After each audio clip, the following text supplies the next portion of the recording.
Bismillahirrahmanirrahim. Assalamualaikum warahmatullahi wabarakatuh. Saya Irfan Maulana, NIM 1908203178 akan membacakan tentang Khilafah Rasyidin. Yang pertama itu pengertian Khilafah. Khilafah menurut bahasa ialah pengganti duta atau wakil kepemimpinan dan pemerintahan. Sedangkan menurut istilah Khilafah ialah penggantian kepemimpinan terhadap diri Rasulullah SAW dalam menjaga dan memelihara agama serta mengatur urusan dunia. Menurut istilah Khilafah berarti struktur pemerintahan yang pelaksanaannya diatur berdasarkan syariat Islam.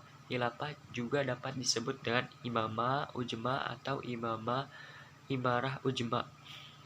Yang kedua, sejarah tumbuh dan berkembangnya Khilafah. Sejarah timbulnya istilah Khilafah dan institut Khilafah bermula sejak terpilihnya Abu Bakar As-Siddiq sebagai pemimpin umat Islam, menggantikannya Nabi Muhammad SAW sehari setelah Nabi Muhammad SAW wafat.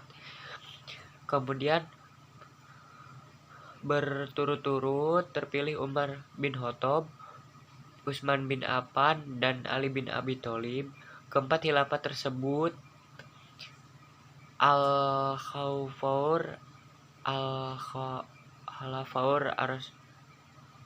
disebut Al-Khulafaur Ar-Rasyidin, yaitu khilafah-khilafah yang terpercaya dan mendapat petunjuk.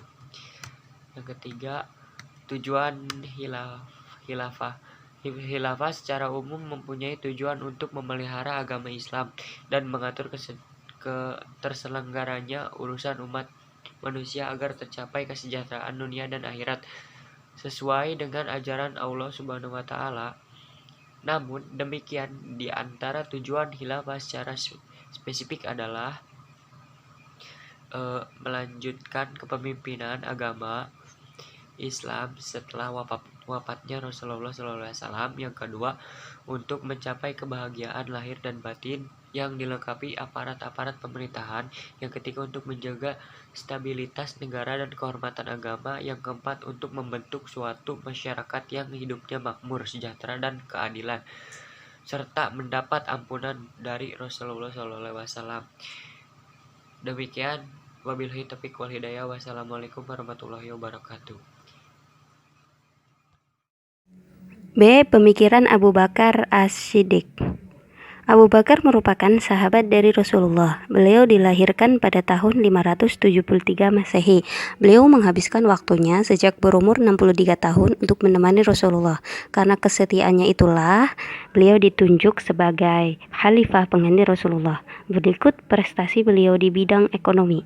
Yang pertama, beliau mewajibkan orang bayar zakat dan memerangi yang tidak bayar zakat. Yang kedua, beliau mewajibkan ahli badar sebagai pejabat pemerintah. Yang ketiga, mengelola barang tambang, rikas. Yang keempat, tidak merubah kebijakan yang telah diterapkan Rasulullah. Yang kelima, menetapkan kebijakan gaji sesuai karakteristiknya. Yang keenam, distribusi yang merata. Dan ketujuh, amanat Baitul Mal. Yang kedelapan, pendistribusian zakat. C. Pemikiran ekonomi Umar bin Khattab. Di antaranya adalah yang pertama, devisa negara dalam perkembangannya agar Umar mengatur segala aspek pemasukan negara. Yang kedua, ghanimah. Ghanimah adalah harta yang telah dirampas oleh orang-orang Islam dari tentara kafir dengan jalan perang. Yang ketiga, far'i. Far'i adalah harta rampasan yang ditinggalkan musuh. Ialah suatu yang diambil dari harta orang kafir dan diperoleh tidak dengan cara pertempuran atau peperangan seperti jizyah, khuruj, dan ushur. Bismillahirrahmanirrahim. Assalamualaikum warahmatullahi wabarakatuh. Saya Nailu Ulu Ilyana, NIM saya 19082031195. Saya dari jurusan Perbankan Syariah PSE. Bismillahirrahmanirrahim. Saya di sini akan menjelaskan mengenai tentang pemikiran Utsman bin Affan. Pemikiran Utsman bin Affan adalah sebuah pemikiran yang ketiga setelah wafatnya Umar bin Khattab. Perluasan daerahnya kekuasaan Islam yang telah dilakukan secara pasif pada masanya Umar bin Khattab. Oleh karena itu, diteruskannya oleh Utsman bin Affan pada 6 tahun pertama kepemimpinannya. Banyak negara yang dikuasainya seperti Balkan, Kabul, Ghazil, Keman, dan Sistan. Setelah negara-negara itu dilakukan, pemerintah Khalifah Utsman bin Maratah mengembangkan sistem ekonomi yang diperlukan oleh Khalifah Utsman bin Affan, yang dimana beliau mengalirkan sebuah sumber daya alam yang dimana dia lakukan itu sebaik-baiknya agar masyarakat Khalifah itu bisa mencerminkan pemikiran ekonomi yang lebih baik. Selanjutnya ada pemikiran ekonomi Ali bin Abi Thalib. Pemikiran Ali bin Abi Thalib adalah paling yang dirangkumkan dalam dokumennya. Dalam mengambilkan bentuk instruksinya, kepala gubernur itu baru diangkat di daerah Mesir. Beliau itu adalah sebelumnya disepakati oleh sesama gubernur, yang dimana beliau itu sering berundingkan agar Ali bin Abi Thalib itu sebagai pengganti yang keempatnya Utsman bin Affan. Ada beberapa hal yang di pemikiran Khalifah Ali yang didapatkannya, yaitu yang pertama adalah fungsi umum pemerintahan. Sistem umum pemerintahan adalah khalifah yang menetapkan fungsinya umum pemerintahan sebagai mencari barang-barang yang membuatnya makmur. Yang kedua itu ada struktur masyarakat, merupakan sebuah tujuan gubernur yang khalifahnya menunjukkan untuk memberikan rincian lebih lanjut.